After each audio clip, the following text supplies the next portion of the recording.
Hello, everyone, and welcome to Podcast 451, episode number 36, I hope. And today we're going to be talking about series versus serials and how to make your series go great, Father's Day, and my manic yard sale. I'm Creep Creeperson, and to my forward is the amazing Zoe Humphreys. Hello. Say hello, Zoe. There it is. She kept waiting for the pause. And I just didn't want to give it up. It was a long time in coming, that one. But most things that are worth it. Yes, move along. We started off like that, eh? Yeah, normally Zoe and I have a few minutes beforehand to talk about the show and what we're going to talk about and all this other crap. But today has been kind of hectic. So today we're deciding to just do it with even less preparation than usual. Okay, this is going to actually shock you, but I have prepared something to talk about today. What have you prepared? I've got lots of notes on series versus serials. Get the F out of your pants. Are you serious? I'm serious. Wow.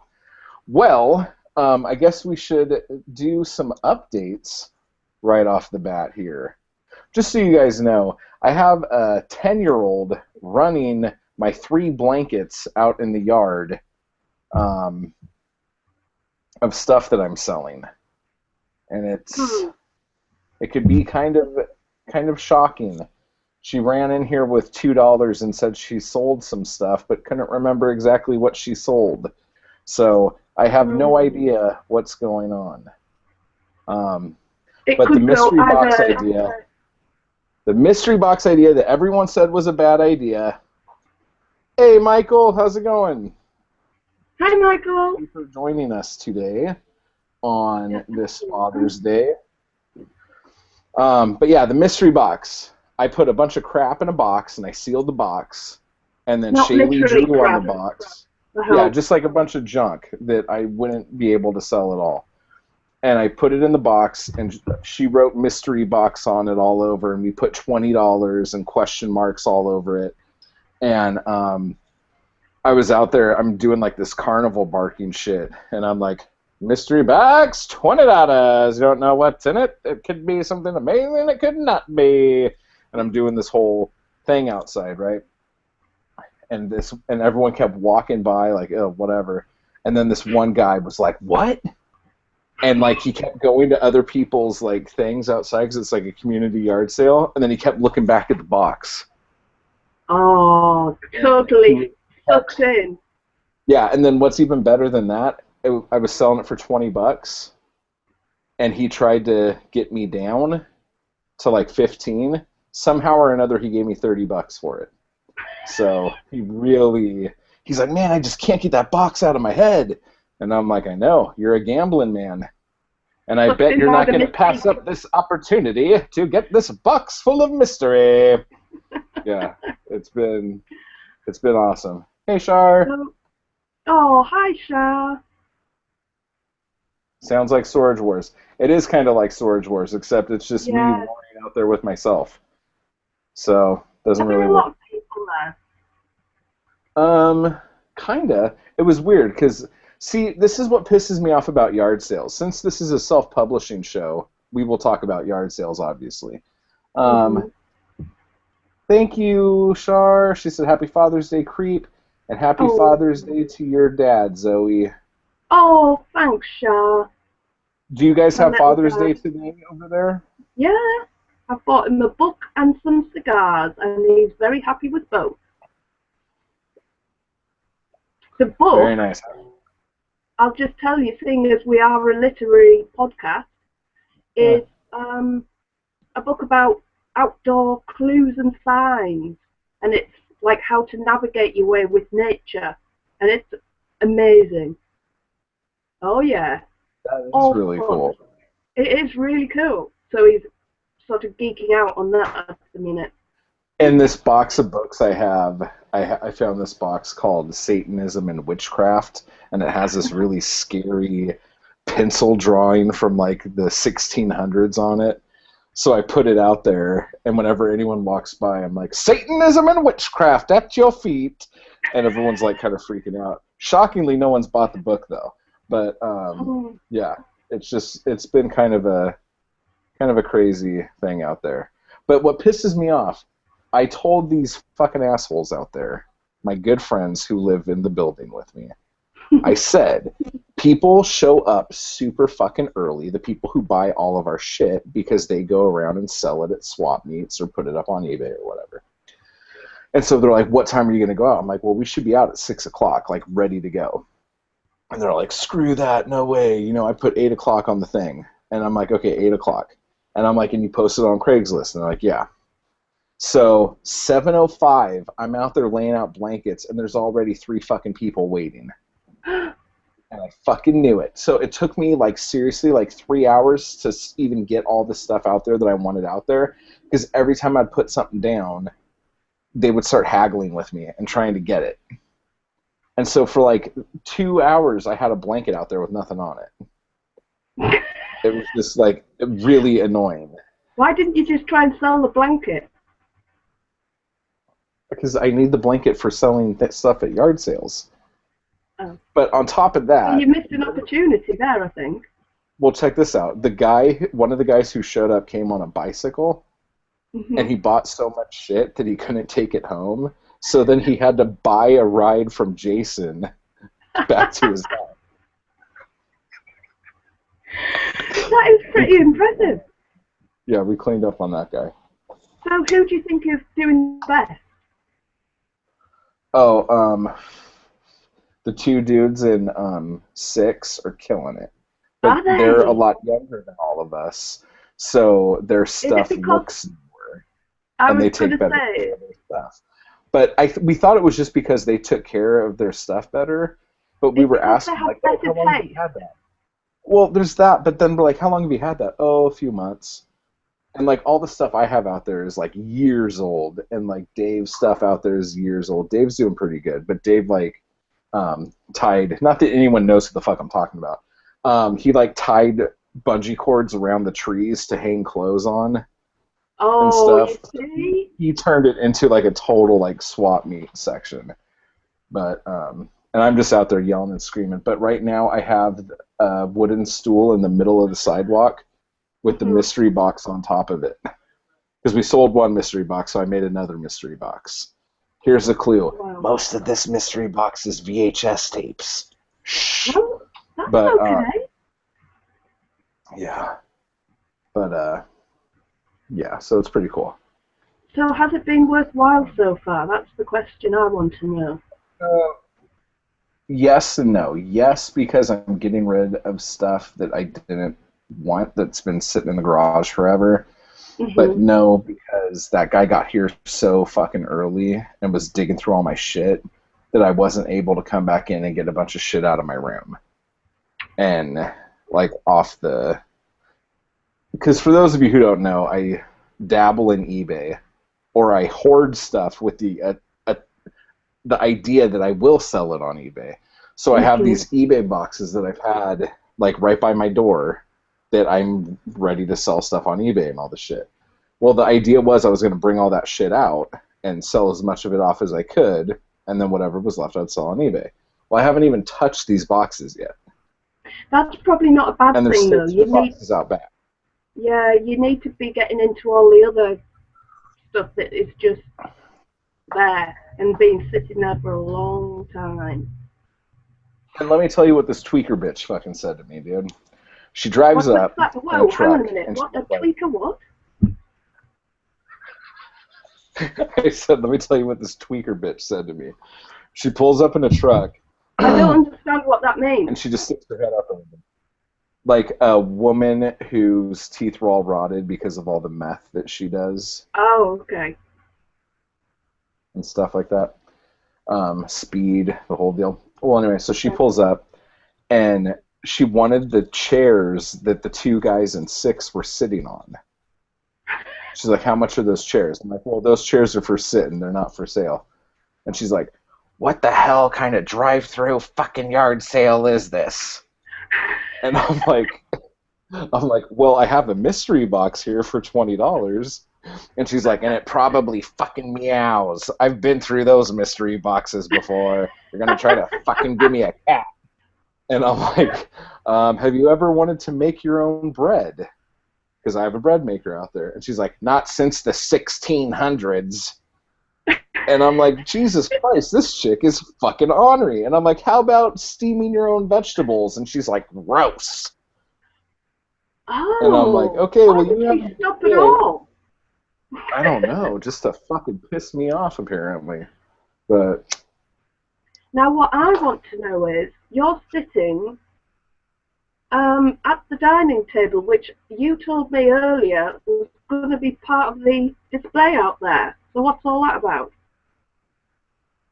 That would have required me having someone helping me take this giant behemoth out the front door. And considering everyone else is taking their own shit out there with their own families and all this other stuff, and Shaylee is just a little weakling every time I need her to actually do something, the table's still here. So every time I'm like, Shaylee, can you go do this? She's like, oh my gosh, it's so heavy. Oh. Is she selling lemonade? She told me she was going to sell lemonade. No, because we didn't go to the store, and she didn't bring it up until last night, saying that she needed lemons. And I'm like, why didn't you just, like, get some Kool-Aid or something? Like, we have stuff. I'm like, you could put some Otter Pops in the freezer, sell Otter Pops out of a cooler. No, I wanted to sell lemonade. And I'm like, okay, well, whatever. So then she convinces one of the guys out front to go buy her a donut at 7-Eleven. There's been all sorts of shenanigans going on. Every time she makes any money, she goes and buys something off of someone else's fucking thing. So it's just like, I'm like, Shelley, this whole idea was to get rid of stuff, and you're buying stuff. And she's like, I know, but it's so cute. Okay, anyway, so happy Father's Day, everybody. That's enough talk about yard sales.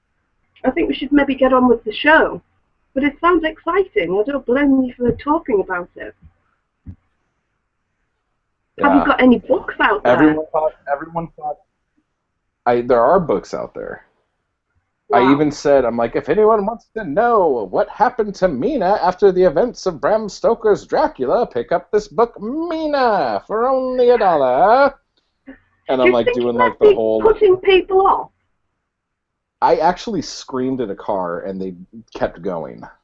And so Jason said, you might want to not scream at cars anymore because the scary guy with the beard is out on the sidewalk talking like this, and it might be kind of freaking people out. But I think for the most part, people are enjoying the antics. So, oh, good. And I would go like this, and then one of the guys made fun of me. I'm like, an X-Files box set for $1? You gotta be kidding me! And then one of the other guys is all, yeah, on VHS. And then I'm like, vintage X-Files box set? So that's kind of been how this thing's been going. And then I know, like, the chick over here listens to the Smiths a lot, and I had a Morrissey VHS tape. And I'm like, Morrissey on VHS? No way! And she's like, what, Morrissey? Where? And she ran over and grabbed it and bought it. So. Oh, really? Yeah, little things like that. You see your audience. You could use the same thing with books, you know, like if you see people. I see how you try to desperately turn it back round. For those of you watching the video show, my thumb looks like a penis. This one over here. I'm sorry. I had 2 double shot espressos this morning, so I'm a little hungry. Someone gave me a Jamba Juice, and they didn't tell me until later that it was full of like energy and uppers and stuff. So I'm sure it'll wreak havoc on my bowels. Are you? What I want to know is, are you selling any Slasherton books out there? Oh no, I'm not going to give away Slasherton books for like 50 cents a piece, dude. Oh. It's not a freaking flea market out there. It's a damn yard sale. No, but can you not sell them for the proper price for you to go? No. People don't come to yard sales to buy stuff for proper prices. They come for deals and free shit. But it was funny because I was telling the guys out there, I'm like, yeah, I got to go in a couple minutes. I have a show to do. You know, we do this like self-publishing podcast thing, and you know, we launched a book today, and I got to go talk about it and stuff. So I just got to promote it. And then I just stopped talking, and he's like, well, you're doing an awful job. And I'm like, what do you mean? He's like, tell me about your stupid book. And I'm like, okay. So then idiot. I totally fucking dropped the ball there. But anyway. Well, why don't you tell everybody about that book? Yeah. Season 2, Episode 3 is out now. Woo-hoo! And it's properly edited. So there was that. I kind of, let's say, forgot to send Chapter 10 to the editor and put the book up without Chapter 10 being edited. And so I had to wait until Amazon published it, and then I had to quickly go and pull it down and put up the good file. So that one's on me. But luckily no one bought it yet. It's all good now. Awesome. So we're up to halfway through. Make sure you kind of go over your stuff after you get your edit back and make sure that all the P's are crossed and the dots are I'd, so you could kind of you did say to me that you weren't putting it up. You did put it up a day earlier than you were meant to, so you kind of jumped the gun a little bit again.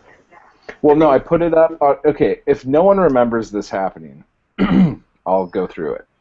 We put Stitch up a year ago on Friday, and it didn't go live until Monday. And we did a show, and we were supposed to be able to talk about the launch of it and everything like that, and the book wasn't out yet.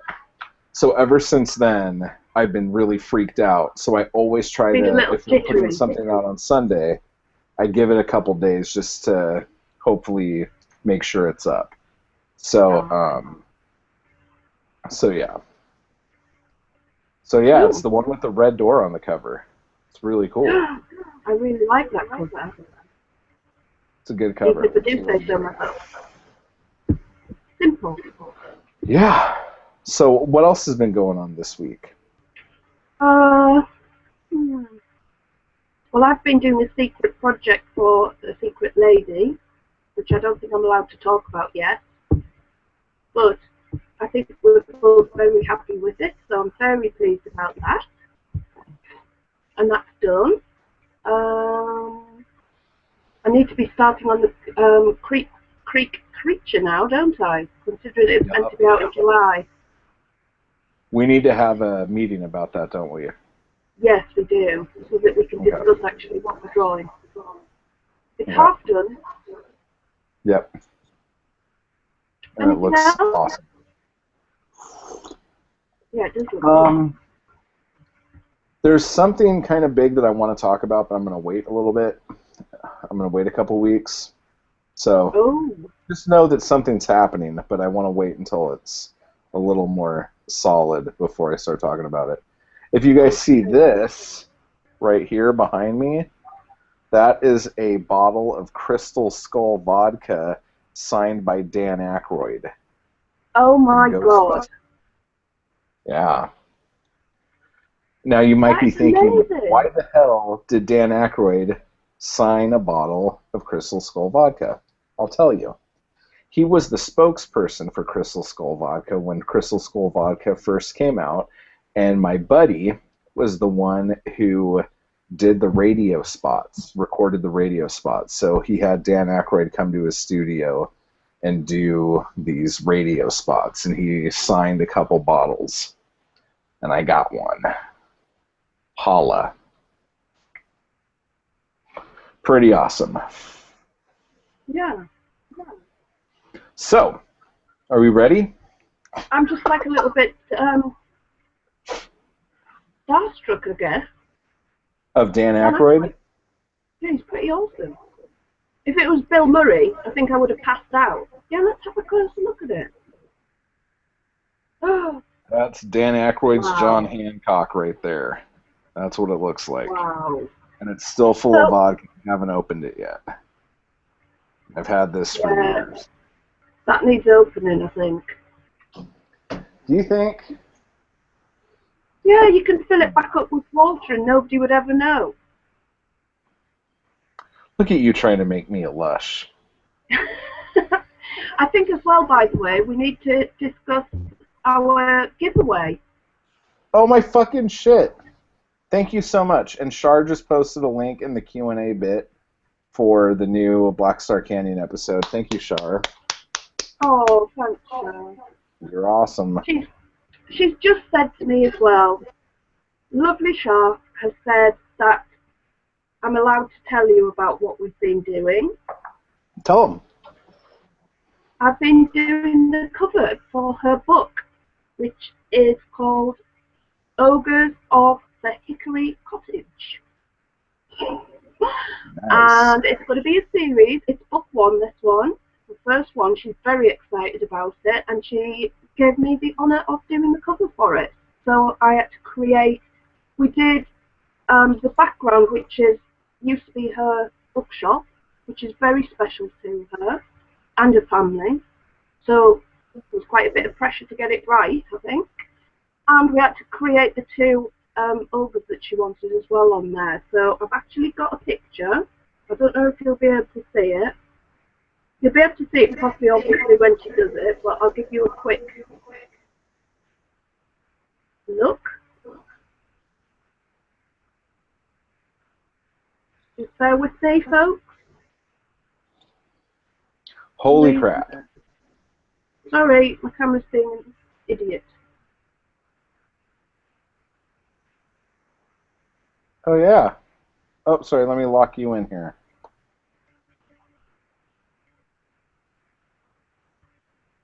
There it is. Can you see that?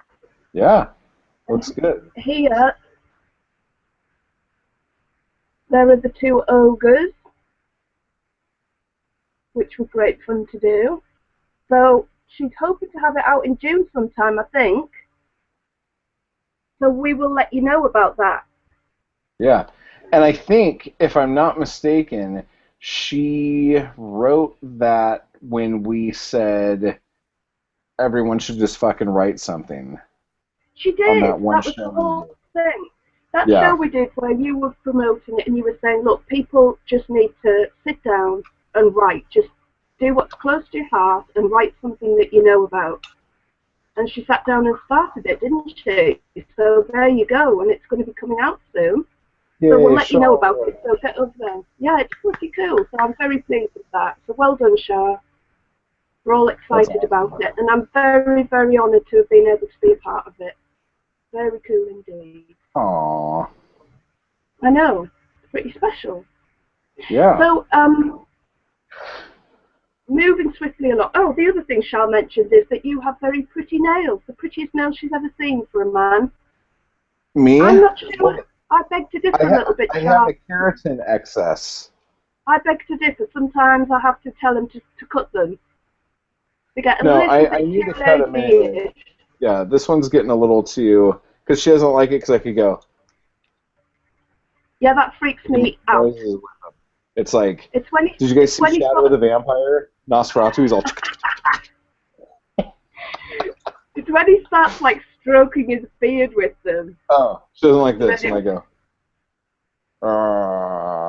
Oh, there's no need for that, ever. Yeah. It's pretty awesome.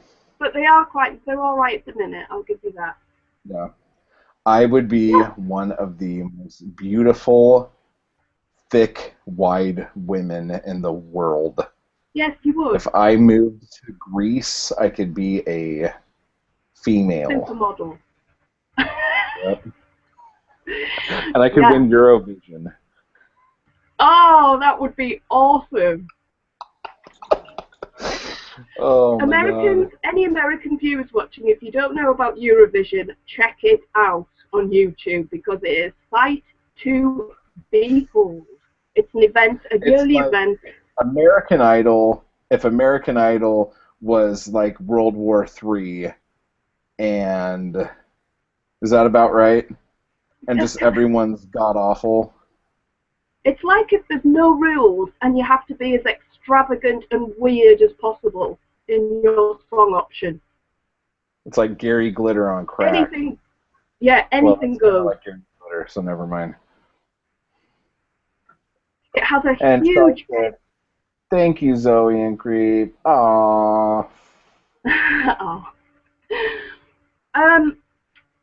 What was I going to say there? Oh, I think we need... Oh, I was going to say first of all about Eurovision. It has a huge, huge gay following. So that kind of gives you an idea. It's like... you are such a stereotype, Zoe. I cannot believe I'm that just telling you a fact. It's like an extravaganza that you cannot fail to enjoy. I'm just telling you that now. I'm a fan. Okay, let's move on. I think we have a Kindle. You think we have what? A Kindle to give away, don't we? Yes, we're giving away a Kindle, goddammit. Well, we're trying to. Yeah, we're trying to. And all you need to do to enter the contest is to leave comments for our books. Or not comments, reviews. And every review you leave, you get another virtual raffle ticket into the drawing to see who wins the Kindle, which will be July 6th? Yep, July 6th. July 6th is when we're giving that bad effer away. Bad mother effer. Bad mother effer. Am I reflecting? Yeah, you're totally reflecting. Sorry, I'll take it off until I can't have see to you read. at all. I'm just kidding. You're fine. Yeah, it's all so, good. Anybody who would be generous enough to get... Oh my god, I'm totally shattering it. What are you doing? Anyone that would be generous enough to... Okay, so we do the sales copy. It's good. Go ahead. I'm liking it. For those of you who would be generous enough to get... to give us a review, we would very much appreciate it, and hopefully you will win an awesome prize out of it. There. Now, what stipulations are there to this contest? Can I leave reviews on any site? No, you can only leave them on Amazon. Oh. Nice. Can I leave reviews on the CDs or movies? Yes. No. Oh, sorry, just the books. That was a trick question. Yes, sorry. It has to be just the books, obviously. Only an idiot would get that question wrong.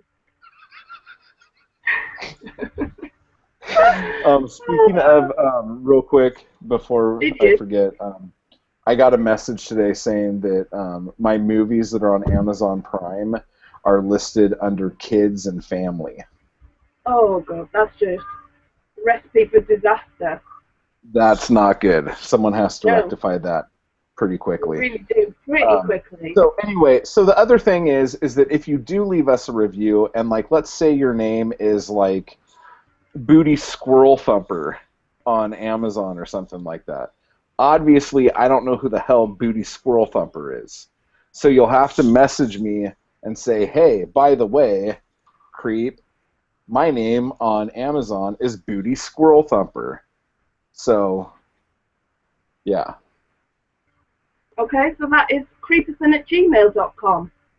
Or Facebook, or YouTube. Anywhere you want to go. Anywhere you want to leave it, just let us know who you are. And that oh my God! And you know what I was going to just say?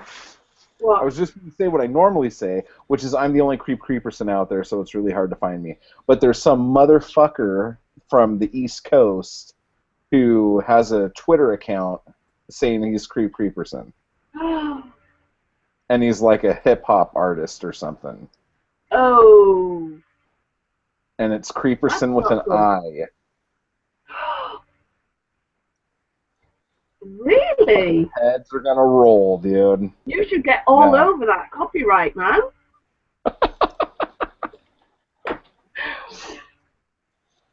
Are we finished with that then? So anybody just get your reviews in quickly, please. That would be awesome. Just leave us some freaking reviews. There you And go. the other thing we wanted to let you know is... Go ahead, eye roller. No, roll your eyes some more. They didn't go far enough back in your head. Go ahead, take it. No, you go ahead. I was just going to continue about reviews, and I was going to talk a little bit about them, because, but I want you to go ahead and say what you're going to say, because this is going to take us on to... It's fine. Mine's unrelated to that, so carry on. Okay. Well, make a note, Goldfish, of what you were just about to say. So I am doing that right now. Okay. So for those of you who are authors out there, when you put your books out, and sometimes especially when you run promotions, you get people who leave you reviews that might not be the brightest reviews in the world. And I don't know if we talked about this last time. Did we ever talk about my... I think we talked about like when people use bad grammar. Yeah. Okay, well lately what's been happening is people will get Black Star Canyon Episode 1 and then leave a review saying this isn't a real book or this doesn't end, like it doesn't have an ending, or just crap, you know? Like they say things that if they were just to read the description or even the title, because in the title it says it's a serial, it says it's episode 1, it says it's so many pages right there in the very top, and people are like, they're not saying whether the book was good or not, they're saying it wasn't long enough and blah blah blah. Jesus ate. Oh, everything's going crazy over there, Mr. Popularity. You see, this actually falls into my research about the series versus serial kind of stuff. Ooh, then we could segue into that pretty good. And then another thing was on Free Kindle Books, someone just left me a review saying, don't bother getting this. It's just a really short story trying to get you to buy the whole book, which is the Creepology volume. But again, they're not saying whether the book was good. They're saying, don't do this because he just wants you to buy another book. Fucking assholes, dude. I wish people would read. If they're so into reading, read the fucking description. Read the fucking title. You see, my thoughts on this is that people there's people who are serious readers and who give valid opinions, good or bad, and there's other people who just like venting and getting annoyed with people on the web and causing trouble. So you've got to pick and choose what you're going to take as important critique, if you know what I mean. So since none of the things that have been said have been critiques at all, except a bunch of size queens complaining about the length of my sword, I'm just gonna kind of shrug it off, I guess, like this. That was me shrugging it off. Yeah. That was a shrug for anybody who's on the audio feed. That sounded really weird. Sounded like you were strangulated. Oh, yeah.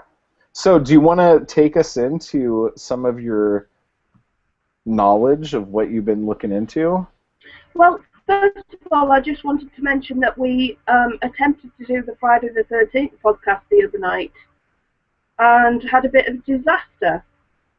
Seems that the Friday the 13th gods were against the idea. God. But we ended up managing, we watched it anyway with Eric from Jallo Chow Chow, and we had an awesome time. Just had a bit of fun, the three of us.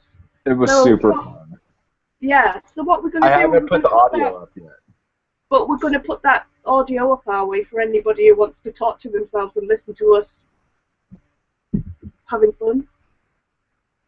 Yeah, it was really good times. It was good. It was really good fun, because those films I can watch them at the best of times. I know Char's not a fan, but we can't resist him, can we? Ted! Where's the fucking corkscrew? Right. Ted! Anyway, that was just to let you know, it was an absolute disaster. We didn't have anybody joining in. People fell out. Our Google crashed. It wasn't even that. Google crashed. It totally fucking. No, it was nobody's fault. It was Google, wasn't it? And we nearly gave up, but we decided in the end to persevere, and it was fun in the end. So that will be an hour and a half. It took us an hour and a half from the time we were supposed to start until the time we really started. Yeah. It was fun. Anyway. And I just want everyone to know I barbecued steaks last night that were amazing. Bacon wrapped filet mignons, best steaks ever I've ever had. They were effing really good. Wow. Yeah. And Jason said, if he didn't have Helen, he would be. I just can't think what to say sometimes. I try, but sometimes it just makes me speechless. He's like, it's legal here now. No, it should be. You'd make a lovely couple. Our beards will get too entwined. Yeah, there's nothing wrong with an entwined beard or two. We'll see. Okay. Burger beard. Okay, got it. On to the main topic. Now, today we're going to be discussing about series versus serial. Okay? Yeah. Now, would you like to give a definition of which is which? Yeah. Cereal is typically a breakfast food. You could eat it with milk. Some people even put strawberries in it. Bananas, things like that. But it's normally either oat or cornmeal based. Bran How long is it also. Going to go on? I don't know. I was waiting for you to cut me off. I know a lot about cereal, so I could have went a long time. All right. Is he annoying anybody else today? Just wondering. Oh, just whatever you do, don't mention the war. And so anyway, so the difference between a series and a serial is the most basic differences here are that a series is a book that has, the stories in it or whatever, like all the different subplots and all this stuff. Typically, all your subplots get resolved, and maybe your main plot has some sort of resolution, but could have some type of small cliffhanger. Okay? Char says yes, he is. Not exactly sure what that's referring to. Maybe that means either I know a lot about cereal, or that I might be annoying the hell out of her. I think you're irritating her as well. That's what I'm guessing. Okay, I had way too much caffeine. In which case, yeah. Okay, so anyway, so that's basically the idea with your series. The serial is something that is usually super cliffhanger related. Like every single plot and subplot and everything you have going on has some sort of at the end of it that would make someone want to come back right away. Now, the other bit about this is that a series is something that you could kind of have go on for a long time, meaning like you could put book 1 out today and not put book 2 out until next year. Char says yes. So I think she's talking about my serial talk. No, she's not. Okay, but with a serial, because it's such big cliffhangers, you want to keep those coming out as quickly as possible.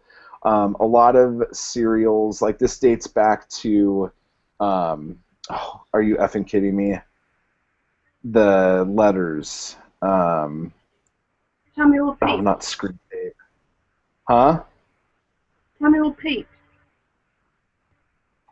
Samuel Pepys? Carry on. What did you say?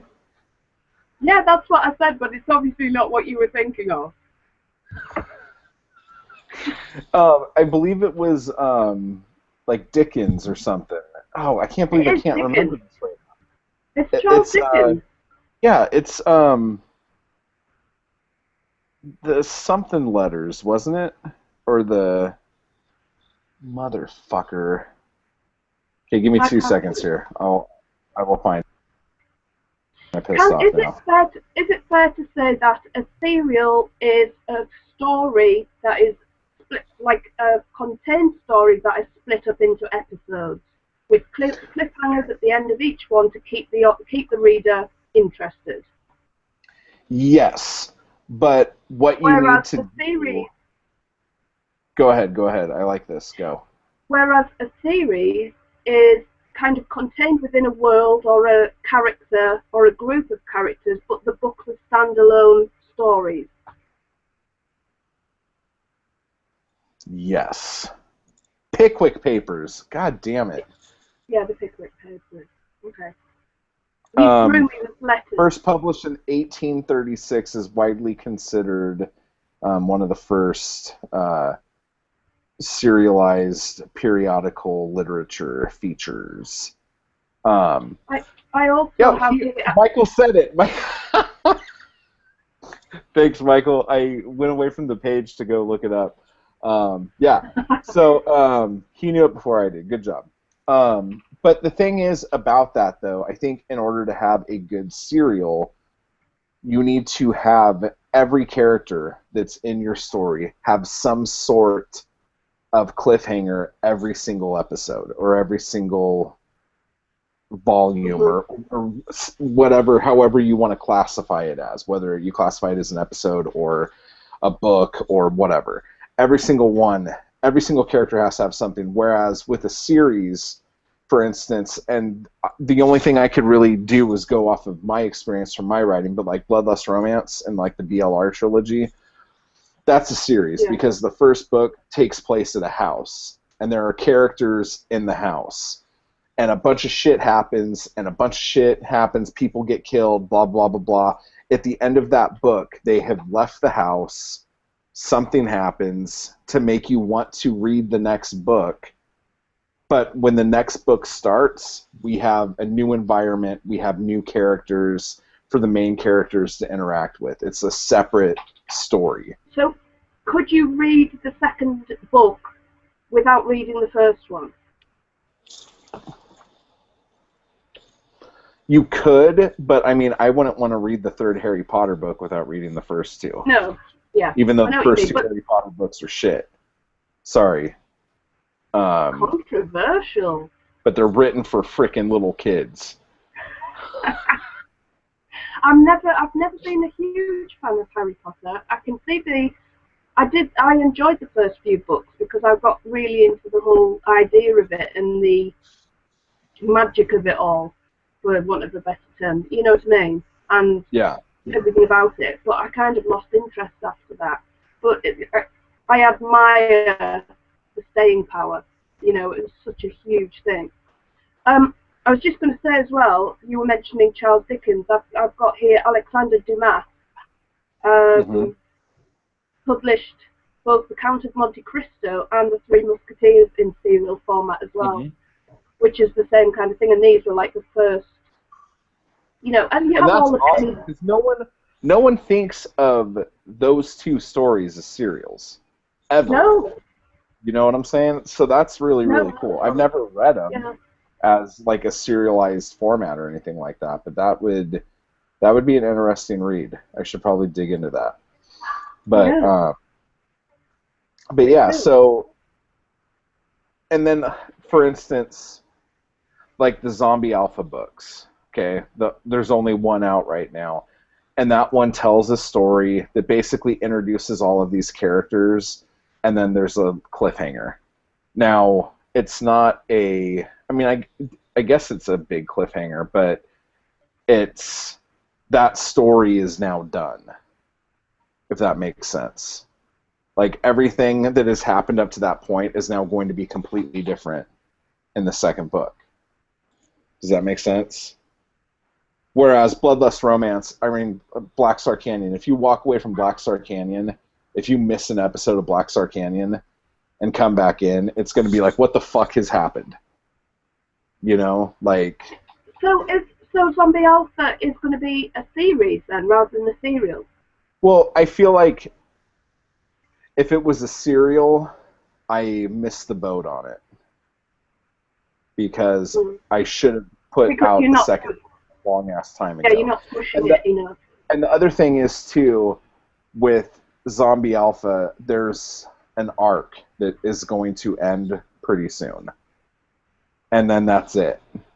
You know? Whereas Black Star Canyon could keep going forever, and every character still have these crazy cliffhangers. You know what I'm saying? Yeah. Okay, well, I'm going to go... I've done a bit of research here. I've found a few blogs that people can have a look themselves and have a read through. The first one was writing why now is a good time to self-publish serial fiction by Samantha Warren. And she mentions a few things. She had the classic examples of Charles Dickens, blah, blah, blah, Alexander Dumas. These were like incredibly popular at the time because they were cheap. You know, people could afford the little, you know, tiny installments. But as the printing process got cheaper, publishers realised it was more cost-effective to print larger books, and serialised fiction was dead.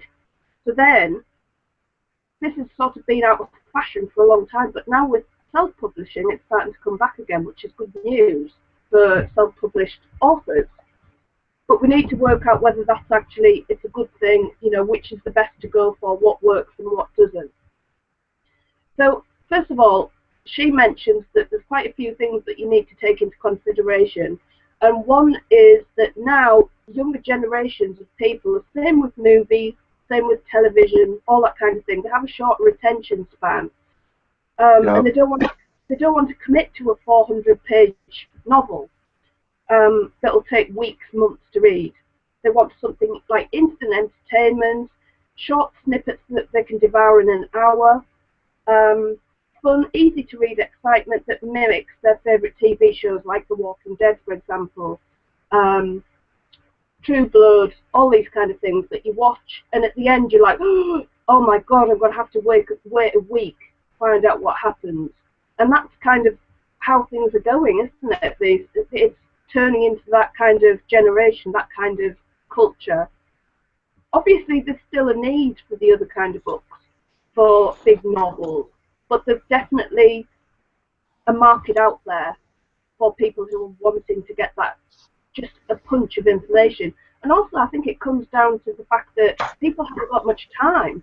People are busy, and it might be just something that they want to do on their journey to work or whatever. Well, Michael made a really good comment, too. He said, I think serials are great for reading on smartphones, too. And they totally are. I do, too. Yeah. Yeah. It's just a quick read.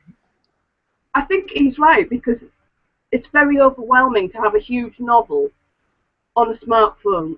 You know, you can't kind of, it's like, you can't get your head around it somehow. Whereas if you have a certain, a small chunk of information that you really get into, it's easier to process. This might sound kind of shitty from me, or for me to say or whatever, but I also feel like nowadays people have way more addictive personalities than they ever have, because, I mean, the processed foods we eat, at least in America, they're filled with things that are addictive. Cigarettes are addictive. Your alcohol, your caffeine. All these things have addictive substances in it. And the way TV shows are now, like your Walking Dead, your Breaking Bad, all that stuff, they make it to where it's addicting to the sense that, like, you know, that, like you were just saying, like, oh my god, I have to wait a week before I see this. Yeah. And people get freaked out. And that's why people binge watch on Netflix. Yeah, because they're addicted to this stuff. So the whole idea here is, with the serials that we've been doing, has been I want people to be addicted to Black Star Canyon. I want that whole thing happening. But even with book serials now, too, I feel like, I mean, book series, I think even writers who are doing series books are only doing them with the hope to get addictive readership. And we could talk about that in a little bit when we start talking about series, so I didn't mean to go too far ahead. No, I think you're right, but I think you've kind of mentioned something else there that people need to take into consideration. That by mentioning Netflix, like we're talking about the series, the serial, sorry, where you're introduced to these, which is what you're doing in effect with Black Star Canyon, where you're putting an episode out, and then the next week or so, you put the next one out, so people are having to wait for each thing. So that's exciting, and it appeals to a certain kind of reader, yeah? Yeah. But also, you just mentioned the Netflix phenomenon, where, like I do, I am guilty of this. I will wait until there's 6 seasons, and I will sit, and I will watch the whole lot in huge, great big chunks, because I don't want to wait for the week. Mm-hmm. So we're kind of arguing ourselves. The thing that sucks about when you do that is that you forget a lot of the stuff that happens. You do. Like, yeah, you do. When someone asks me, "Oh, did you like season 4 of Lost?" Mm-hmm. I'm like, "Huh?" Can't remember. And I remember I watched that season in about 3 days in the middle of watching all the other seasons. Yeah, you bombard yourself with information like gluttony, don't you? You just sort of gobble it all up. And then you can watch it again in a couple of months. Who's that? Antone. I believe I said that correctly. So thank you. Yeah, the same thing. You can have you sort of stuff yourself on this information, but then you can go back a couple of months later, and I'm like, I haven't seen this, because you just can't remember actually watching it, because it's like sort of skimming over the top of your head half the time. So I think, and like with Black Star Canyon, I feel like it's that way. Whereas when people read the full season, when they sit down and read that, I feel like they're missing a lot of the suspense that the cliffhangers give you. Yeah. You know, like I feel like when you read the full season at once, it's just like a panic attack. You're like, oh, okay, oh my God, okay, oh, okay. And I feel like it's just like, ugh. That's very true. You Sorry for kind of you can kind of ease yourself, like, oh my God, that was awful, but it's okay because I've got the next bit of information. It doesn't give you that time to look back on it and to think about things and to think about characters and what you like, what you don't like, what you think's happening. So yeah, I can say that. I mean, honestly, she mentioned oh, sorry. No, carry on. No. I was just gonna talk about Black Star Canyon more. Like the best thing for me about Black Star Canyon so far is when episode 5 came out and people read it and were like, and they knew that they weren't going to find out what happened for a while. Yeah. Like they knew next week they weren't going to get another book. That was like the best feeling ever. That was like so fucking cool. It is impressive. Yeah. And like if you manage to hook you. The cliffhanger at the end of season 2 is so fucking epic that I don't know if we'll ever be able to top it. But I mean, if you didn't come to the launch party and you didn't see what the cover for the second season, the complete second season is, then like you're missing out. But if you did see that, just know that that's a shot from the end of the second season. It's pretty good. Can't fucking wait, dude. I can't fucking wait. Okay, continue. Just having a look and seeing what might be. The guy, what's he called? Mark. I can't read my own writing. Ruffalo. Okay. Cuban. No, it's the founder of Smashwords. Oh yeah, Mark's from Smashwords. Yeah, anyway. He observed tens of thousands of indie ebooks and released via Smashwords. And he says serials often work out badly for the reader. The feedback from the readers has solidified my feeling against this practice. Books as a unit or package work well in the long form. He says this applies to full-length novels divided into chunks after completion or works in progress. So I'm not sure what he means by that. I think that right there, what he's saying is like if someone has a book and they're like, oh, dude, I want to do a serial because then I could technically make more money if I'm selling each episode for a certain amount and I'm putting it out every week, and then I could build all this other stuff. So they take one book that does not have the formula, that does not have all the cliffhangers, and they just break it up. That's crap, and I agree with that. Yeah. He says, however, Smashwords has a policy of publishing only finished works. And they have a limit. They have to be over 50,000 words or something as well before you can do it. So That's again, not true at all. Oh.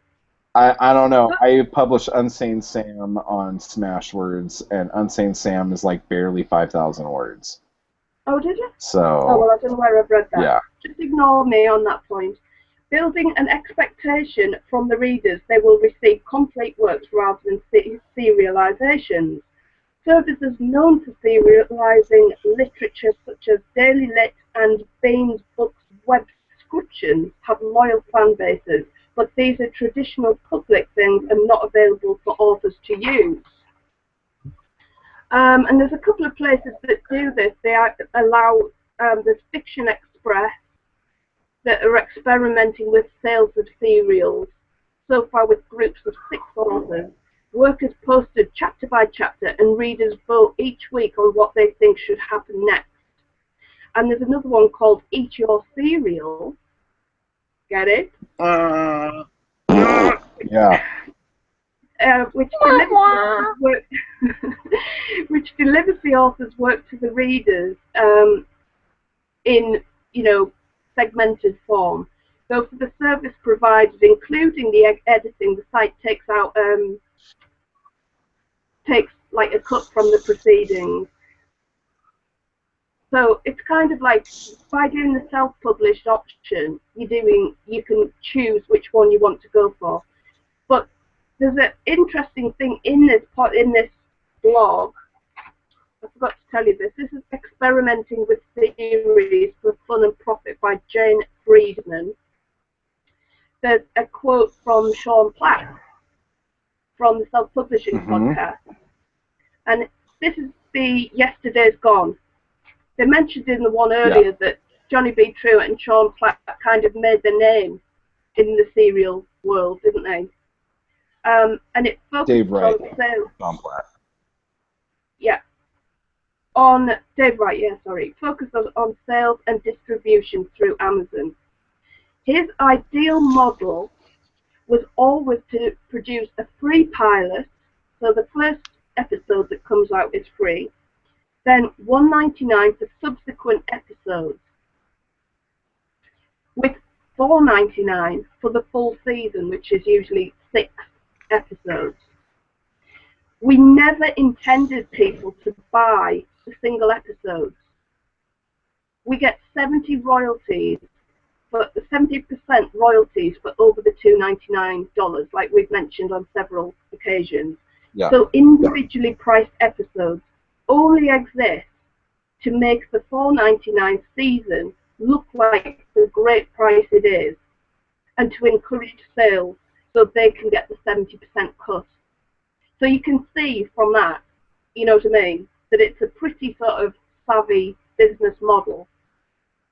Before they actually started running the pilot free, Platt says the sales were 1-to-1 for the first season versus the full season. Now, what does that mean? I didn't understand that bit. You mean the first episode to the first season? Yeah.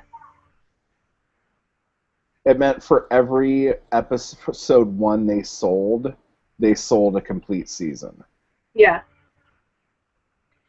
So and that was before it went free, right? Yeah. So with getting it free, getting your first episode free, he's getting it out there to a huge and much bigger range of people who presumably are going to be buying the full season then. That's the whole point. He now, from that, has managed to get an audience of engaged readers for the second season, which you can decide how to do it from then. So basically, the main advantages of all this is that you get a huge target audience. The serial side of things. It says here there is reticence. The debate still continues about whether readers really prefer this type of delivery for long-form narratives. I'll ignore that bit because that's a bit boring. Where is this blog located again? This is Experimenting with Serials for Fun and Profit by Jane Friedman. It's quite interesting. Go about them. Well, what I will... Oh, go ahead. No, I was just going to say, as part of the reticence thing, so we're getting the other side of it. Shia Scanlon is an author that experimented with the serialization in 2009 for a book series called The Forecast 42 Project. And he's put in quotes, "It would have been much better had I had the full print available, the full print edition available during the serialization, so that people who wanted to read in full could do so. Because like we were saying, the TV episodes versus Netflix, it doesn't appeal to everybody. So he's obviously wanted to have both options there for you, which we've kind of done in the past, haven't we? Well, yes and no. And the thing is that what he's saying is have the full print version of the season or whatever available at the same time the serial episodes are coming out. And I think that kills the sales of your episodes. And to kind of go back to what you were talking about, Sean Platt said... they did that as well, didn't they? They completely stopped doing serials the way they did serials. And they were one of my big influences to do serials. I mean, I came from a different school of thought, I think, when it comes to serials that they did. Because, like, David Wright will talk about how he loved all the serials and all that stuff, like, back in the day. Like movies and stuff. I don't know if he was referring to like Inner Sanctum and The Crimson Ghost and serials like that that I watched. This video store by my house when I was a kid would have like VHS collections of all of these serials that used to play in movie houses before the big features would play. And every week you would want to come back to see what happened to them next. And a lot of times, at the end of the episode, the hero he would blow up or drive a car off a cliff, you know? And then when the next episode starts, you go, oh, he jumped out of the car. But, you know, when I saw it last week, the door wasn't open. But that doesn't matter because people couldn't go back and watch it. It was a week ago. Like, how the fuck are they going to remember, you know? So that whole idea as far as the serials go were what got me going, especially the Crimson Ghost serial. That was my favorite. That was just so much fun. I really like that one a lot. But what they started doing was, I can't remember what season on Yesterday's Gone it was. I think it was the last one.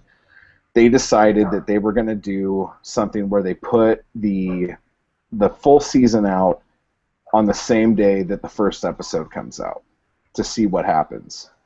Well, people didn't bother buying the episodes because the full season was out.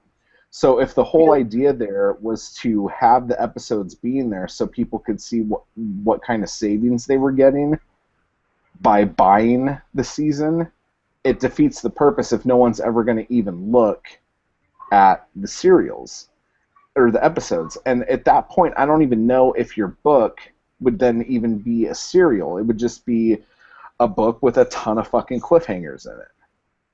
You know? And I don't think the cliffhanger makes you feel the way it's supposed to when you have it all sitting there to read. And yes, we've done the first season in paperback, and that first season sells better than any of our other episodes, and that's fine. Yeah, it totally does, yeah. It totally does.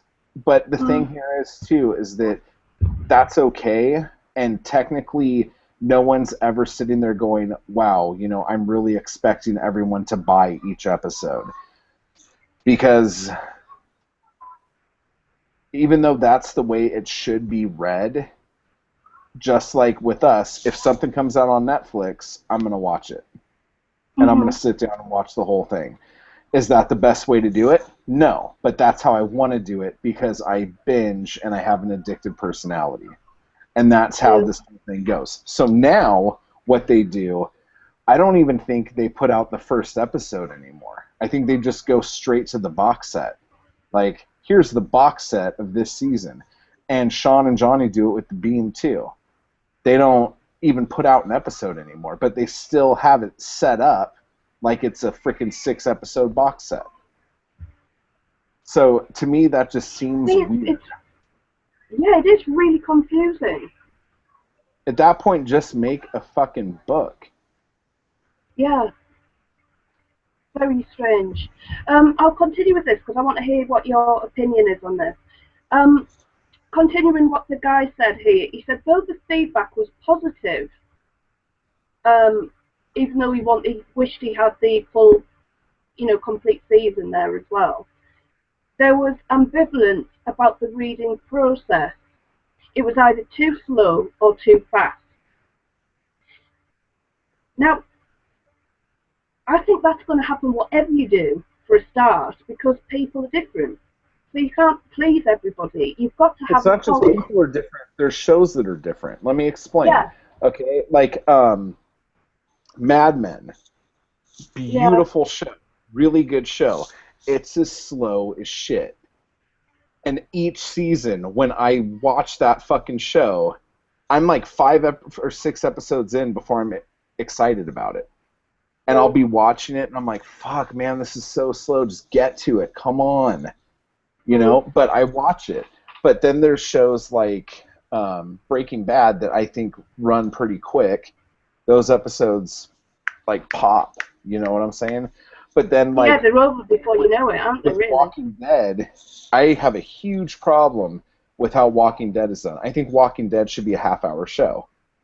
There's something super awesome that happens in the beginning, and the last 2 minutes are super awesome, but in the middle, there's a bunch of motherfuckers crying. And like, I know, and I couldn't care less. Zombies. Oh, God, I'm really sad. The world sucks. And it's just that's awesome. When you read the comics of Walking Dead, it was fucking bam, bam, bam, bam, bam, bam, bam. And that's what made that so well. Great. Yeah. Yeah. Yeah. And I think they mentioned it on the show. Michael said a bunch of stuff. Let's see. He said, I think this is where he started. I like the idea of having a season out as a whole to get the 70 commission from the start.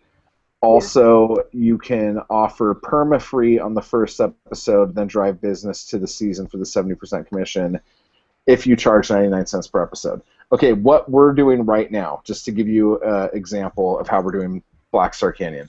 What we originally did with Black Star Canyon was the first episode was 99 cents. Every other episode was 99 cents. And then the full season was $3.99, I think. Then when the first episode we were able to get that perma-free, that went perma-free, and then we kept the episodes at 99 cents, but we upped the season book to $4.99, which is fine. Then when we did this season, we tried something completely different, and I'm kind of on the fence with how it's working, but they say to try different pricing strategies and see what happens, and we talked about it a couple weeks ago. But now we have the first season. The first episode's free. Every episode other than that is $2.99, and the full season is $5.99. So people are still buying the full season because it's a great deal compared to each episode at $2.99. But we have the $2.99 episodes there, hoping that people will read them. But since they've been $2.99, people get the free one and then they buy the season. And the ones in the middle are almost there, just like Sean and Dave were saying. They're almost there just to show people how much money they're saving. And so what we're doing with this new season is that the book will be like 99 cents the first week. Like right now, episode 3 is 99 cents. And it'll be 99 cents until Sunday. And then on Sunday, that one will go to $2.99, and episode 4 will come out, and that will be 99 cents. Mm-hmm. So that's kind of how everything's been going. And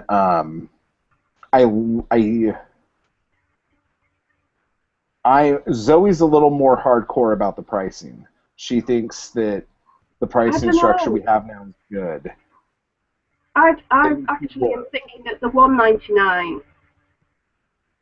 See, the thing is, every time I've done $1.99, nothing sells at $1.99. Yeah, I've had this stuff is the trouble. $2.99, and I've had stuff sell at 99 cents, but $1.99's been kind of a graveyard for me.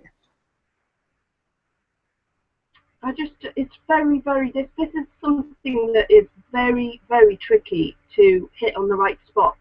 And again, it's completely independent, depending on your book.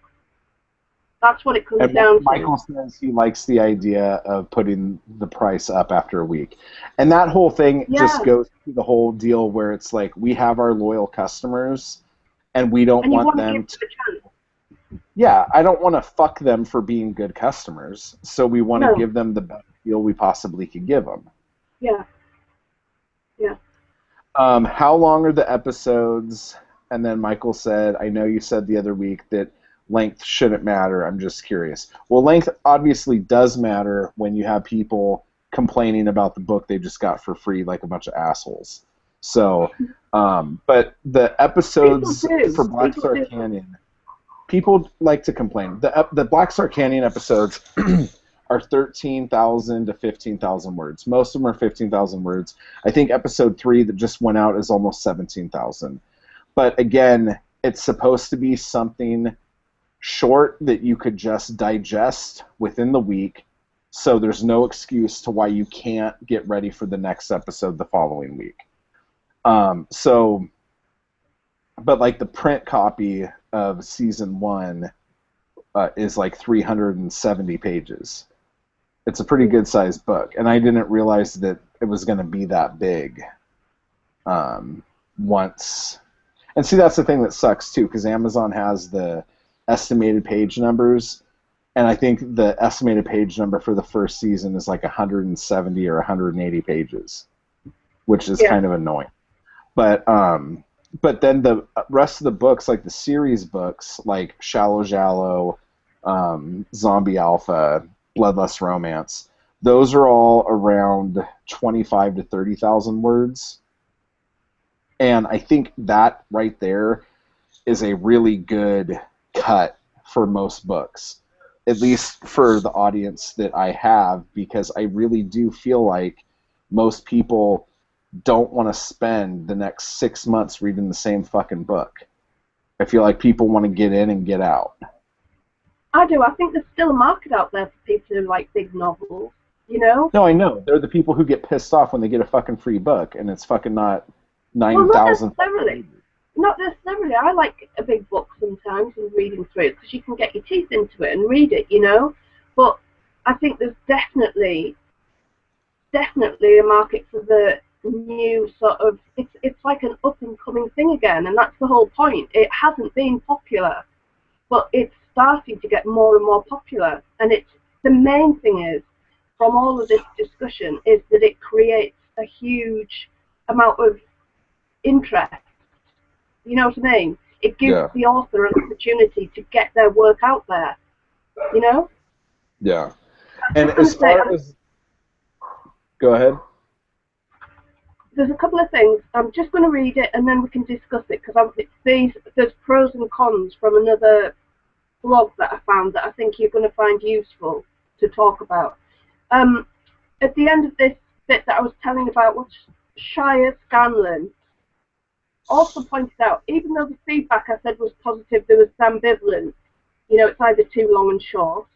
But they also pointed out that the process that spanned 21 weeks of the serialization helped with buzz and in developing relationships with many editors and bloggers in his community.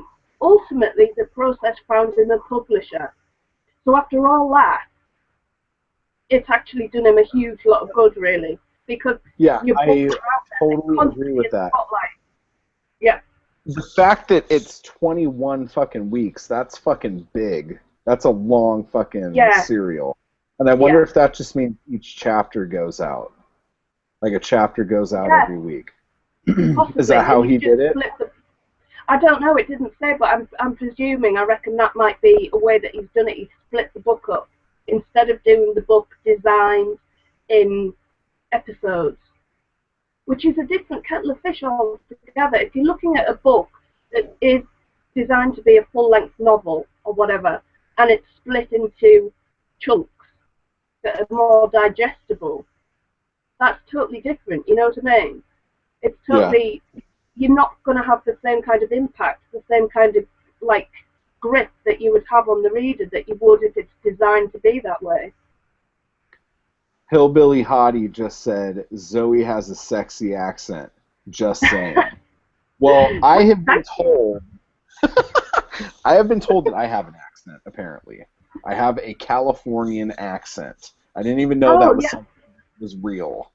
You have to try and get in on the action, don't you? Just because I'm getting a compliment. You're getting a compliment, and now I have egg on my face. No, but seriously, the thing I wanted to say about that was that as we put out each episode for our serial, it is almost like a weekly reminder to everyone that once this is all done, we're going to put the complete season out, and you should go out and buy it. And I feel like with the first season, that's really what happened.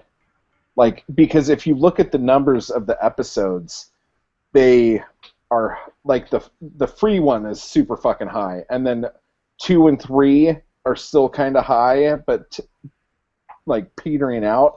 And then 4 and 5 are just, like, but then, like, as soon as we have the season come out, the season 1 just skyrockets and just, like, smothers all the individual episodes.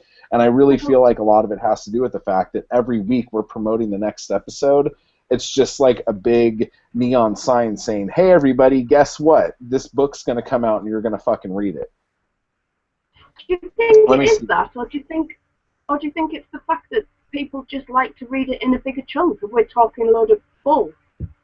I think let me say it like this. I think if we price the books, like, let's say each episode was 99 cents, and then the season was $5.99 or something like that. Mm-hmm. I think people would buy the episodes. I think the whole point here is that, and it's kind of true right now, that once the first season happened and everyone fell into that, the second season happens, and more people are taking the weekly ride. You know what I'm saying? Yeah. Like, we had decent sales, but it wasn't like astronomical or huge or anything like that. But I feel like as far as the episodes are going, the episodes are doing better this time than they did last time. Yeah. So I feel like once people are involved, they take... Exactly. And then we have another comment from Michael here. I think serials would have remained popular if publishers had continued to put them out. I love how indie publishing caters to the reader rather than making the reader bend to the publisher's needs. And I totally agree 100%. Yeah, and honestly, 100%. The thing that happened yesterday where I put the book out without fucking making sure chapter 10 was edited, and then I was able to fix it right away, big publisher would never fucking be able to do that. Oh, they would have had a fucking book out with a fucked up chapter for months, and that would have been the end of it. Oh, you would have had to pay a fortune in the first place to get the editor to do it all right in the first place. Mm-hmm. You know? Right. We're moving on to this last book now. Maybe not the last book, but anyway, I'll try and skip over stuff. Serial Fiction, A Killer Idea for Indie Authors by L.W. Patrick. A killer idea. Oh. Meaning good. Okay, there's pros and cons. He's written like a whole blog that, again, you can go and check out. But the pros, number one, fantastic marketing device for the completed book itself, creating anticipation, speculation, and discussion amongst readers, which is priceless promotion. Would you agree with that? I agree with that 100%. Okay, these are pros and cons of serialization. I don't know whether I mentioned that before. 2, it's often a gamble for readers to take a chance on unproven indie authors. One tactic is to set the price of the work very low, so that you don't want to scare anyone away. Okay. Obviously, you're not going to sell a full 100,000 word book for 99 cents. It would be degrading to the author if you look at it in that way. So it's much better to sell like for 99 cents for the first installment than for the whole thing. So that's another thing to look at. Another pro is every book out there is kind of a doorway to discovery, which sounds, to discovery of the author's other work. So if you only have one book out there, you've only got one entrance to that. Whereas if you've got episodes, every one is opening up another entry, another chance for people to discover what you're doing. And ultimately, that's what stocking a virtual shelf, he says, does that. So that's another good point. Would you agree with all of that? Well, yeah. I mean, the reason why we have been able to publish 30 books in the last year is because of that. You know what I'm saying? Like, they're not all different books. We have... I've talked about this before, and when we get to actually talking about the series, we have, I think, 7 series that we're working on right now. And nothing we do are standalone. And then even when I was talking about how I'm going to do NaNoWriMo in November and do some standalone books, I already started thinking of how the second book in those would go. So it's just, it kind of, I don't want to get too far ahead of ourselves. Okay, keep going about this. Just the negatives. If you begin having work out in serial form without a complete book, you run the risk of pissing off readers who have invested time and money into the book and brand. Their thought is, if I invest 99 cents into you and place my trust in your story, you better have the book completed in a decent time frame. Also, you're risking continuity errors if you're writing on the fly. What do you think about that? Dude, there have been so many fucking times when I almost wrote someone's last name different, or I forgot if, because here's the other thing too. So right now, I'm kind of caught up with everything. I'm working on episode 4. I'm writing episode 4 right now. Episode 4 comes out next Sunday. Okay. Mm-hmm. But when I was editing, and when we were going over episode 3, there was shit that I thought had already happened, because I had already written it in episode 4. And so I was getting confused, and I wanted to change stuff, and then I'm like, wait a second here. What fucking book am I in? And I feel like I'm trying to conserve my Scrivener files now. So instead of having a different Scrivener file for each episode, I now have Scrivener files for the seasons of the books or a series. So I have a Zombie Alpha Scrivener file that all the Zombie Alpha books are going to go into. I have Black Star Canyon Season 2. And whenever I need to compile anything, I'll just pull the files into the draft and out of the research or whatever, and I just do it like that. And honestly, it's getting a little confusing. So I'm not going to lie. But it's been, like, so far there haven't been any problems. I already ran into a problem, though, in episode 4, and we were talking about this, I think. I don't know if we were talking about this. Oh, yeah. Remember how I was saying how I almost wanted to do 6 episodes this season because episode 3 was getting so big? So instead of doing that, I moved some chapters into 4 and 5 from episode 3.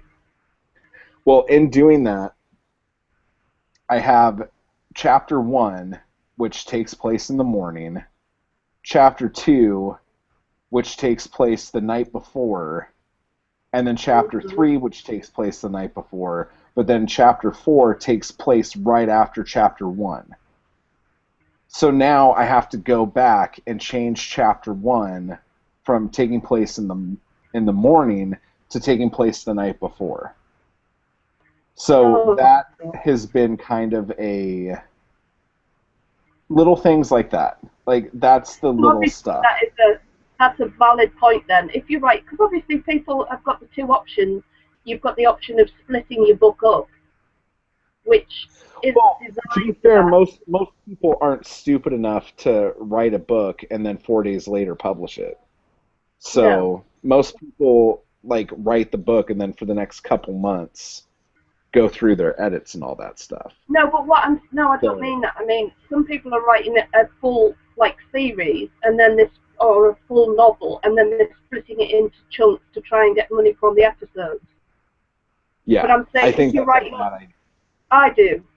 If you're writing on the fly, like they say, that's the terminology that they use. If you're writing as you go, that's where you're running into your problems because you're constantly trying to keep up with, it's quite excuse me, there's quite a lot of pressure. This is where it might just be the caffeine because I'm kind of irritated about it right now. But when you write a serial, I seriously believe it has to be super serialized in the fact that every character has a 3-act arc in each episode. Whether it's someone who has 8 chapters, like most of the chapters in Black Star Canyon, the books are like 13 to 15 chapters. And those chapters, the way I plotted Black Star Canyon was plotting it as if it were a TV show, because when I originally wrote it, I wrote it as a pilot for television. So each thing, it's almost like there's 4 chapters and then you could have a commercial break. And then there's 4 chapters and you could have a commercial break. That's kind of how I put it together.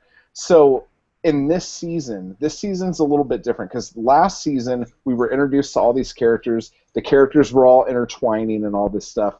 But this season, since we already know a lot of the characters, there are some different things. And these are the biggest things that are different. Becca, for instance. Yeah. Becca in this season, the first episode, this is a spoiler for anyone who hasn't read season 2 yet. She's in the hospital in the beginning of season 2. Then she goes home. Each episode only has 1 chapter with Becca, okay? And it's something that's going on inside of her house. And it's almost like having like a ghost story serial inside a other television show. Each time she goes up and then she goes down, and then right before she goes down, something crazy happens, and there's a cliffhanger for her. Another character, Harry. Harry has 1 chapter in each episode, and each one of those chapters takes him on a journey.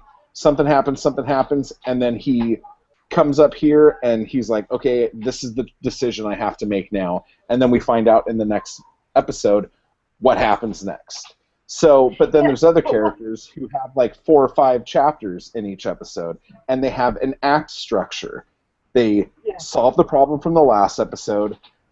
A problem arises. There's conflict. and then they have to figure out what to do with that conflict, and then I usually end it right before they make their decision. Yeah. If your book does not do that, you cannot chop it up into a serial and have it be a legitimate serial. That's what I'm saying to you. I think a lot of people would maybe, you're lucky that you have the background that you do in direction and, you know, doing all that kind of, and such a knowledge about TV and all that kind of thing as well, because you've studied that and you understand it, and you understand what keeps somebody gripped. But a lot of people might, within that series of the 6 episodes, they might be just doing a continual story, and then every so often, like, they'll think, wow, I'm around about the 20,000 mark, we'll do a cliffhanger to end that episode, do you get what I mean? And move on to the next one. And you can't do that. From what I've read, like you say, you're not going to keep your... I know you didn't read Bloodlust Romance, and I don't blame you for not reading it. And if you aren't into like really filthy, dirty exploitation 70s horror, you should not read Bloodlust Romance. But if I were to take Bloodlust Romance and chop that up into a serial, people would shoot me. That would be the worst fucking thing I could have ever done with that book. Because things happen, but nothing is ever getting resolved. The conflict is the same conflict the whole way through. Nothing is changing. It's just getting worse, but there's no cliffhangers in it. And if you have to go back and write in cliffhangers, basically what you're doing is like deleting the last 2 sentences from your last chapter. Yeah. You know what I'm saying? And it's just, it's not right. It's not the way to do it. I'm going to mention this again because it ties into my third point. The second point is, just quickly, unless you are artistically inclined, if you're doing a serialization, you're going to have to end up doing more covers, and you might have to pay for that, which is going to cost. Well, did you ever see the Yesterday Is Gone or White Space covers? They were, each season had a different cover, and it was the same cover, and it would just say episode 3, episode 4. It was the same cover, and it was kind of boring. And like the second season of White Space, I loved the cover design, so I didn't care. But like the second season of Yesterday Is Gone, I think was their weakest cover. But like the first season cover was great. The third season cover was great.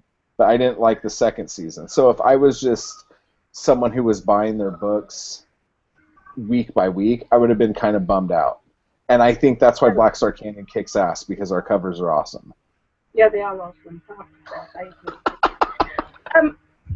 But the point is, if you can't draw or you can't work Photoshop, you're going to have to get somebody involved to do that, and that can be costly if you're going to do more episodes. Now, this is the bit that I wanted to say to you. Number 3, you run the risk of bad reviews. When your book is split up. His argument is most people create reviews for a complete body of work. So unless you can split your book in places with complete story within, theme, conflict, climax, resolution, which you've just been talking about, you run the risk of people feeling cheated out of their 99 cents, whatever. You have to make it very clear that this is not the complete book. Now, you were mentioning that before. Even when you do mention it, no, even when you've got it plastered all over the place, people don't get it.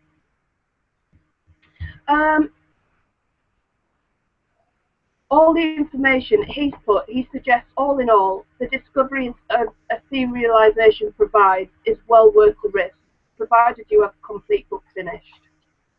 Which, again, I don't really know how that fits into it. I think he's saying that if you have your complete season book out, that it's not that big of a deal, because if people are really going to be that put off by it, they'll just buy the season book. Yeah. Sorry, I need to get some water. Yeah, I do as well. I've got dry talking too much. Let me get our name. The last. God, I really have to go. Oh man, now it just sounds like a faucet. The last blog I've got is a description of a comparison of both. Breakfast of Champion Authors, serial novels are on fire by Arthur Gutch, I believe, which is an interesting name. It all started with Hugh Howey's Wool, which Hugh Howey mentioned a few times on here, haven't we? Yeah. The difference between the two is it's about timing and expectations, as we've mentioned. Think of it as like movie versus TV. TV serials are a chance to convert new fans weekly while keeping original fans constantly on the hook. Same applies to books. Publish a good novel, main exposure will last roughly 30 days. This is like, so if you're doing a series, you know what I mean? Like you said, it might last, there might be a year in between. Your exposure you're going to get from that is roughly about 30 days. If you publish a serial that readers have interest in, you'll have fresh exposure on a massive number of eyes for a lot longer, giving your book a much better chance of enticing somebody new to it, which is very good. Serial versus series both work as long as you can keep readers' interest. Serial novels are broken into pieces, usually with cliffhangers between. Series are chains of related books all about the same characters or world. Why do it? I've nearly finished. Fans will pay a small amount for pieces of a serial that add up to much more than the price of the whole novel itself. So that's something to consider. While series or series is trending, your readership can increase, earning more income. Plus, once new fans discover you, either beginning or halfway through the thing, they're more likely to look at your other books and buy them too. And more pieces out there will save, with favourite characters, will always equal more sales and more money in your pocket. There you go. Yeah. And that takes me back to wondering if I don't want to second guess our, like, guys, like, I was gone for a week and then this week was crazy, so I didn't really have a whole lot of time to do the promotion that I normally do on the stuff. So there was a day this last week where I'm like, okay, I got to change the prices. I'm not digging this at all. But I realized I hadn't done any promotion on the new prices. Yeah. So I'm going to give it like another week, maybe. I don't know. I'm not. It's really difficult to hit on that right price. It comes down to that. You know? Yeah. And again, yeah, the promotion makes a huge difference. Like you've said to me on so many occasions, you know, the minute you drop the ball, you know, for 2 seconds to go and do something else, it makes a huge difference. There's a huge drop in interest, which is the problem with self-publishing in itself. You are the marketer. You have to do the job that the publisher would be doing for you, you know? So yeah. You've got it's a full-time job. But it's worth it because you have control and you get all the benefits for it. The thing that's been worth it is that I've been able to do Black Star the way I've been wanting to do Black Star. Yeah, I think you would have had such a lot of interference about that. I mean, just like with the people who've had interest in putting Black Star either as a film or even with TV, like there hasn't been, in the discussions we've had, they've never wanted to just do it the way I wanted to do it. Mm-hmm. Like each person I've talked to has wanted to do their own like little thing to it to make it different. And it's not exactly what I want, but I'm hoping to God that, like you were talking about, dude, that was the loudest phone I've ever heard. And I don't know where it is. Is it Shaylee? It's Shaylee's phone. She left it in here. Whatever. So it's going to ring. probably one more time. But like you said something about people get pissed off if the Jesus fucking Christ, do you have voicemail? That people get pissed off if the serial goes too long. Yeah. You know what I'm saying? So that's why, like, with Black Star especially, like, I've kind of adopted the whole British television way of doing it. You know? Yeah. Where your seasons are super short, and you kind of go from there. And, like, more than that, again, since obviously Twin Peaks was such a huge... Jesus fucking Christ, dude. I have no idea where it is. There's boxes all over the place. Okay. But the first season of Twin Peaks was only 7 episodes. If you count the pilot, it was 8. But, like, they were able to tell a full story with a great cliffhanger in that many episodes. And then you watch shows like Luther, who could tell great stories and have great cliffhangers in just a few episodes. Yeah, crazy. You know, it's awesome. Compact. It's the same as the difference between the Office, the British Office, and the American one. And like, I think the American one had a better arc. I do too, but what I'm saying is the American one is the writing that keeps that consistently good is incredible. Yeah.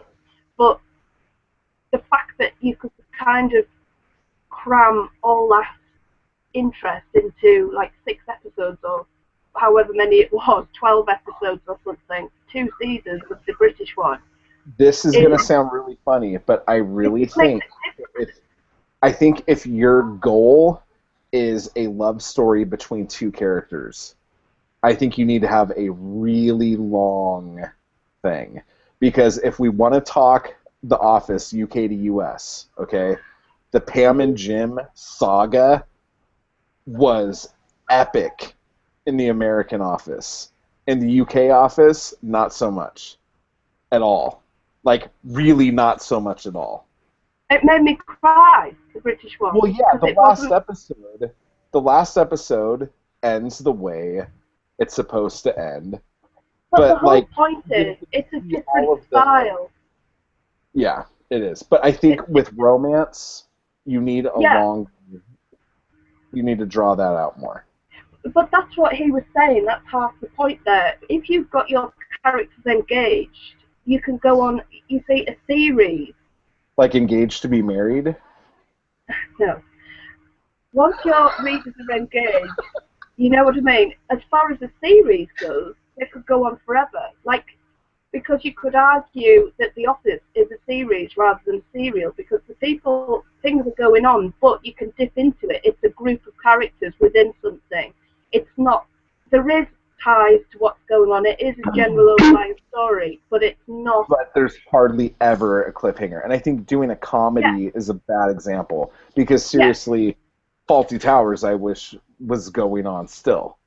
Yeah, I do too. You know what I'm saying? But, like, yeah, I don't think you could do that with comedy. But I agree with you in the sense that The Office it's a series rather than a serial. Exactly. Yeah. But what I'm saying is, the love story between Pam and Jim was serialized. The show itself was a series. Yeah, you're right. I agree. Yeah, I agree. Does that work? Yeah. Okay. So what else do we have to talk about? Jesus Christ. There is so much chaos going on outside right now. I know, I can hear it. We're just trying to, fucking I'm trying to block it out. Carry on. Well, no, nothing else is going on outside. No one's screaming bloody fucking murder. No one's being attacked by little tiny dogs. Everyone in my building has little tiny dogs except for one person. And all the people with little tiny dogs outside today at the yard sale all had their little fucking tiny dogs just running around without leashes on. And everyone coming to the yard sale are usually out walking their fucking dogs. And so they would go by walking their dogs, and the dogs with no leashes would go run after the other dogs and bark. While all this is going on, that fucking Ginge fucking cat keeps jumping out of bushes and fucking attacking people. It fucking jumped up on Shaylee's butt and went, "Arr!" and fucking climbed onto it, and she started fucking screaming bloody murder. Okay. What I wanted to go over was BookBub actually posted an article this week called 15 Tips to Help Sell Your Ebook Series. Now, a lot of the stuff in here is still good for serials, but I have some, I don't want to say exceptions to the rule, but there are bits in here that I want to draw attention to. So this is kind of something that we've been talking about forever. Make your first book perma-free. And just consider it an investment in your future. Okay? Not a big deal. Number 2 is write shorter books. And then in parentheses it says, if possible. And it says, see if there's any way you could keep your book shorter while, of course, preserving artistic integrity of the book. Try to plot the entire series that way before you embark, so you end up with 8 200-page books instead of 4 400-page books. For example, if you've already written a 400 or 500-page book, try to see if there's any way you could split it into 2 titles, thus giving your first book away for free. Now, with a series, I understand this logic. Yeah. With a serial, I do not. Writing the shorter books, yes. The serial should be very short, very easily digestible in one sitting, just like a fucking television show. But again, do not just split up a novel into a serial. But with your series, you can definitely do that. And then if we go to number 3, extend your series. There seems to exist an unspoken etiquette that a series should not contain more than a few titles. Any author who breaks this rule is immediately accused of milking it or cashing in.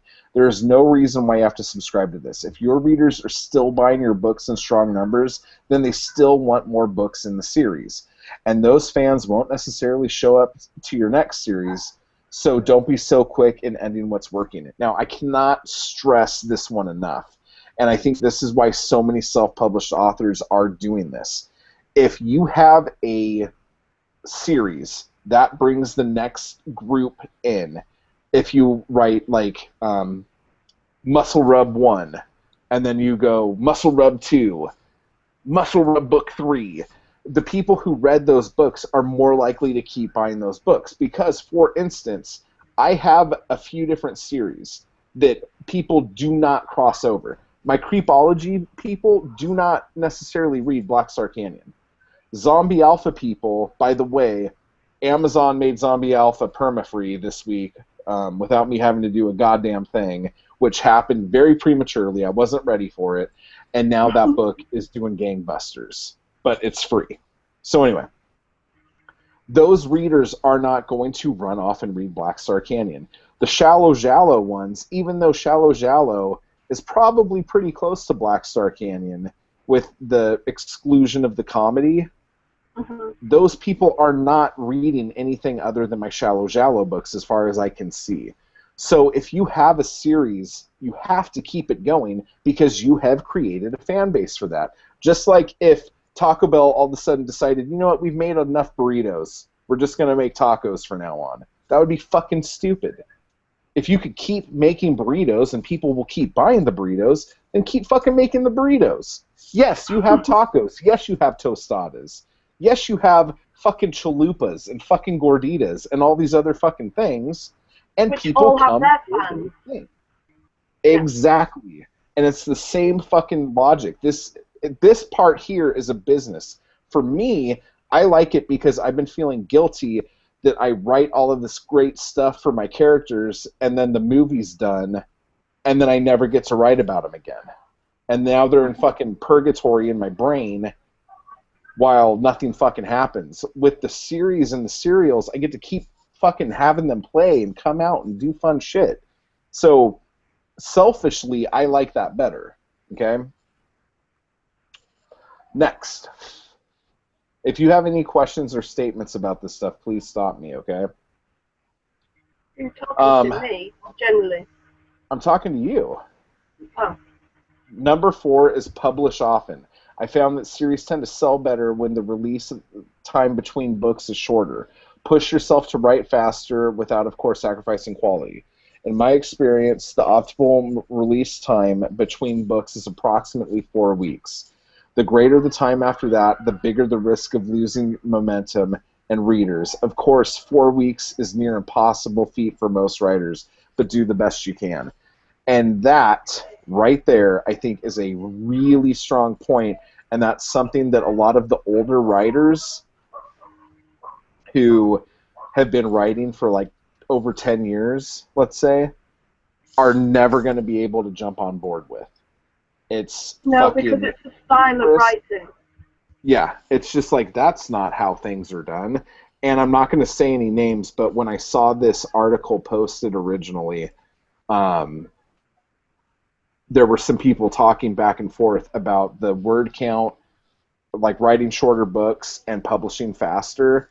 And this one chick, who I totally respect everything she says up until that moment, totally went on a tirade about people who write fast and publish often. And I was just like, I totally lost respect for her. And it broke my heart. I was really kind of pissed off. But anyway, this is something that's really neat that I don't think enough people do. Unify covers and titles. You want to make your series as a whole to have an easily recognizable look. Not only will it make it easier for readers to find future and past books in the series, but it also ensures that it feels more connected, encouraging the reader to buy subsequent books. Additionally, make sure your titles, covers, and synopsises clearly convey the order of your series. I recommend putting the series name and number in the title itself for maximum clarity, and then repeating it again in the first sentence of the synopsis. Now, if you remember, about a month ago, when Amazon said they were restructuring how they do series books, we fucking panicked and freaked out, thinking that it was going to make everything all ugly and gross.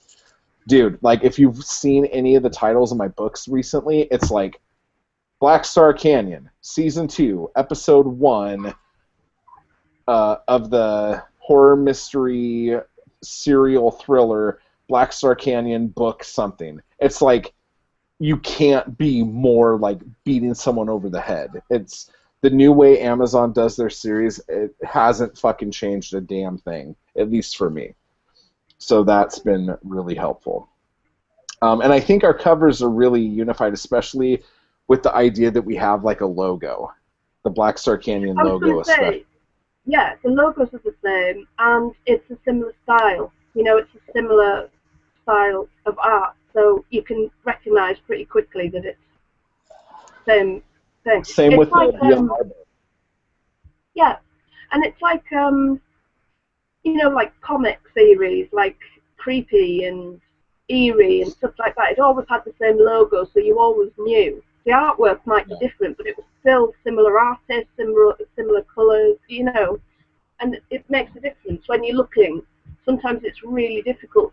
You know, there'll be a lot of work on a page, and you don't want to have to go and file your way through trying to discover who's who.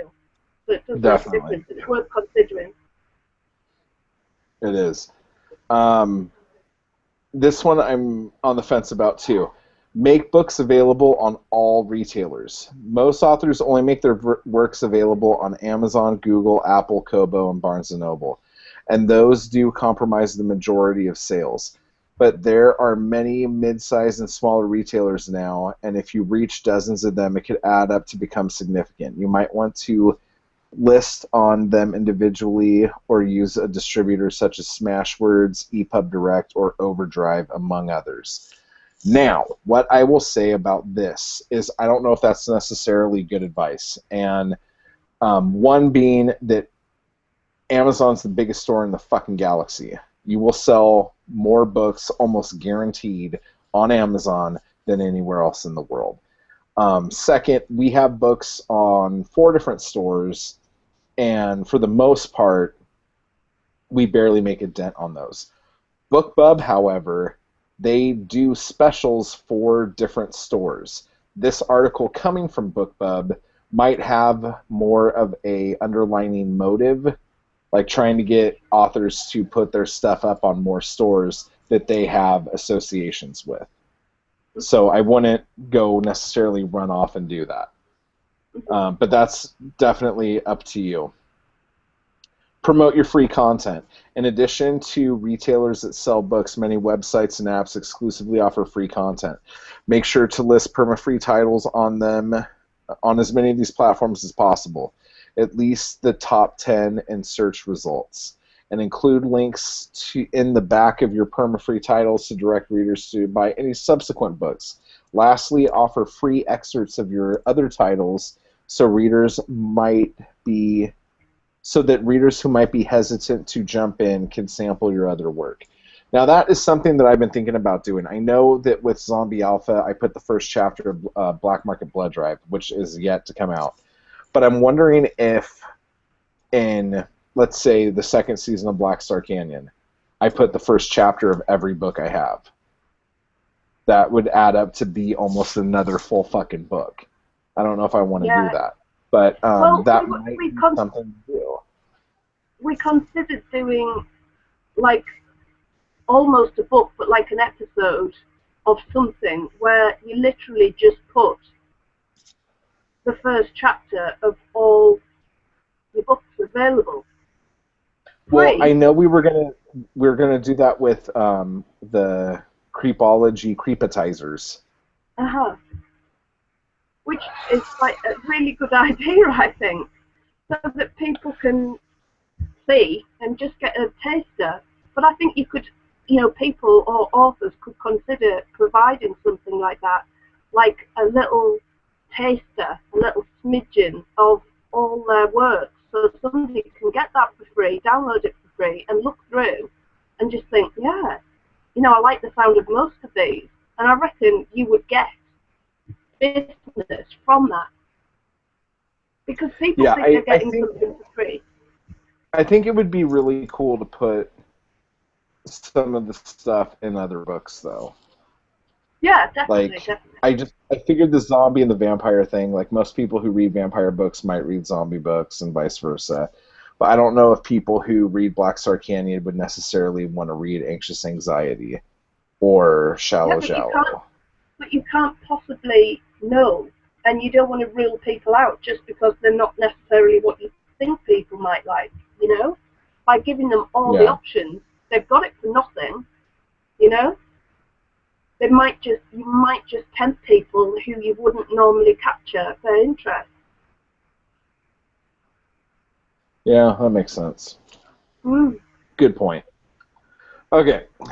Optimize your front and back matter. Make sure your back pages are optimized so that if a reader likes your book and is ready to buy number 2 in the series, he can easily click or tap a link. Include a synopsis to episode 2 and an image of the jacket linkable. You might even want to include the first chapter of number 2. If you have audio editions, include links here. Many authors optimize their back pages but forget their front pages. Make sure you have prominent links to your other books or to your other series in case a reader samples your book and wants to try something else but not this book. So that's a good point.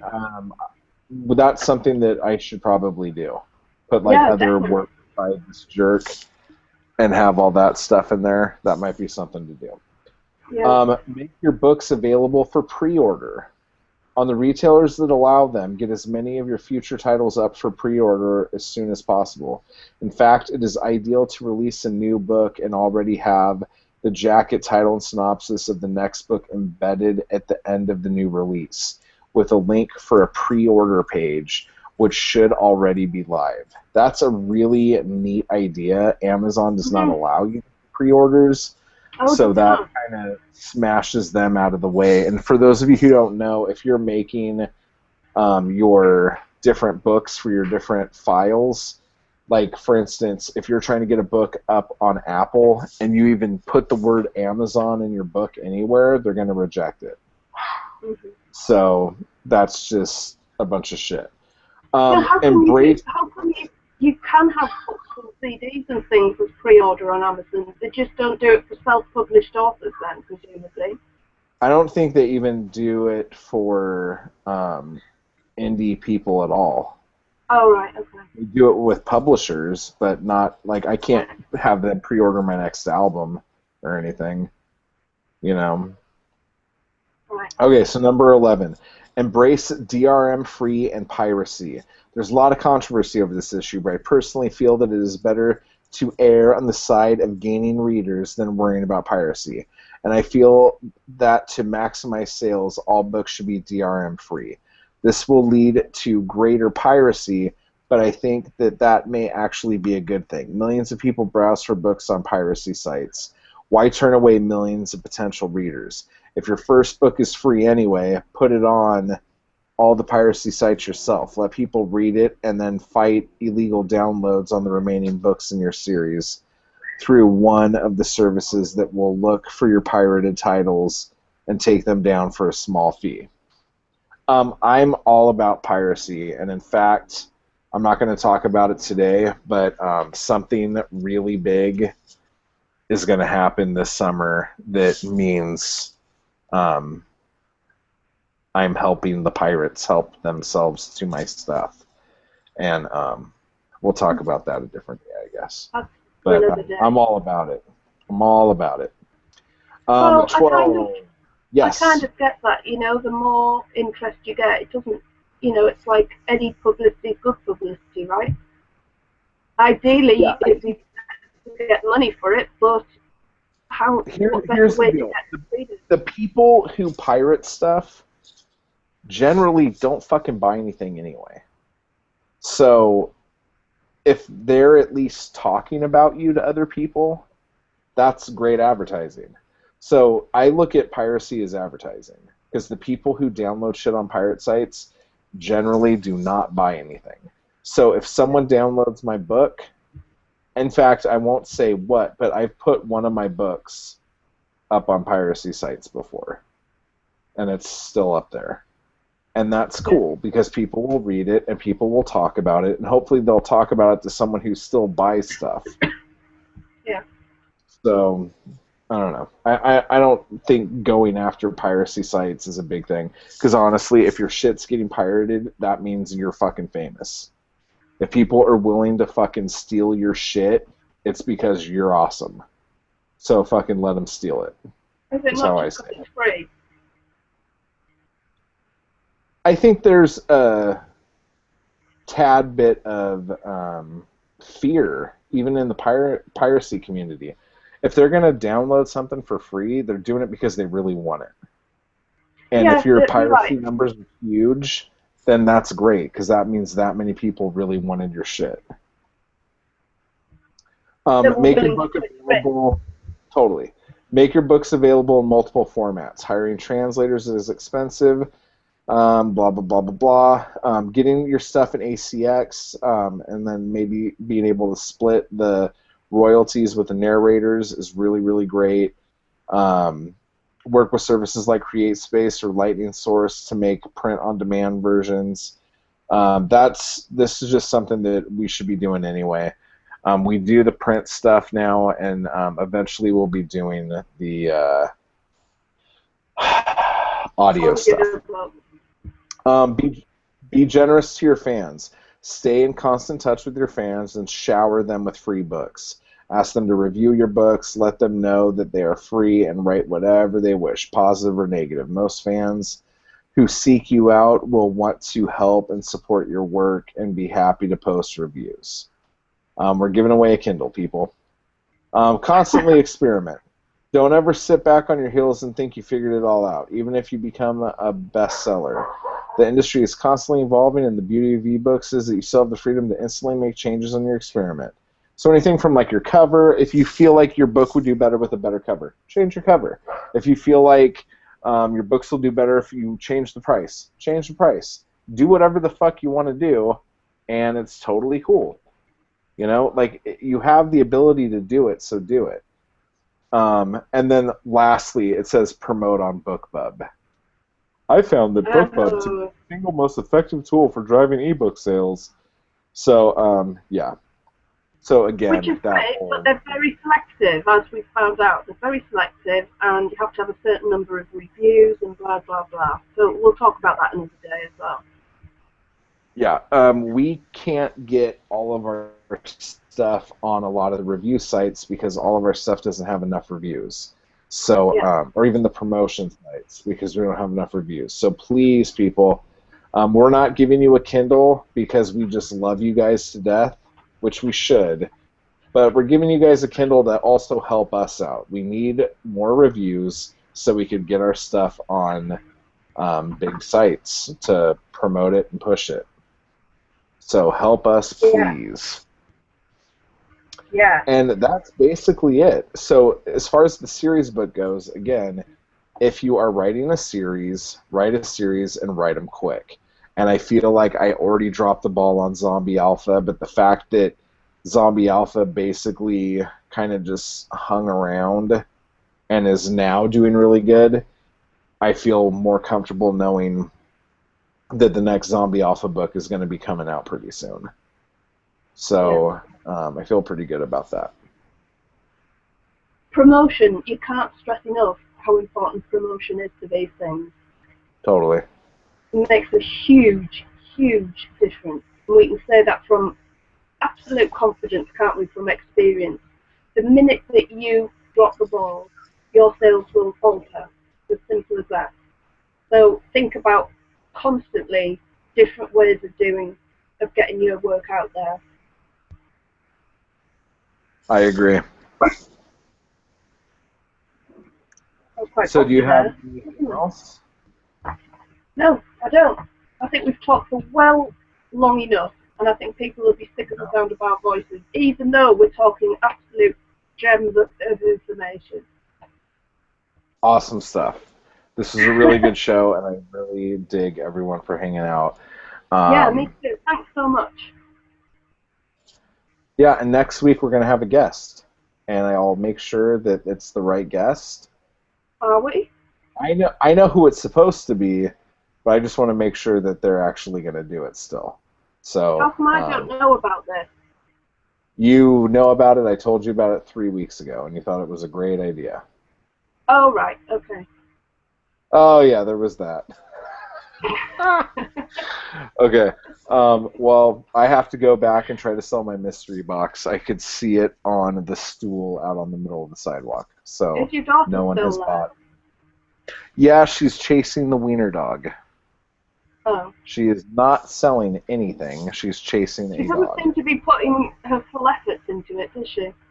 From what I can hear. What's that? She doesn't seem to be putting her full effort into sales. I have not once heard her go, mystery box, yep! I haven't heard her say that. No. I go out there and win back. I think you've got to make up for that. Yeah.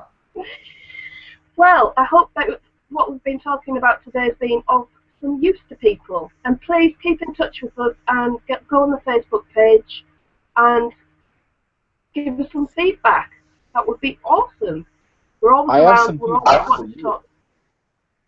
Pardon? I have some feedback for you. Do you?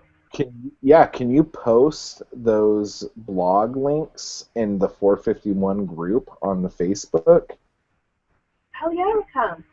That would be awesome. I'll totally do that. Yeah? Okay. So until next week, people. I know. This is hard work. Yeah, wubba wubba wubba. Goodbye, God bless. See you next week, guys. Yeah. Black Star Canyon, Season 2, Episode 3, out now for 99 cents this week only. Get it now, I can. Okay, bye everybody. Bye.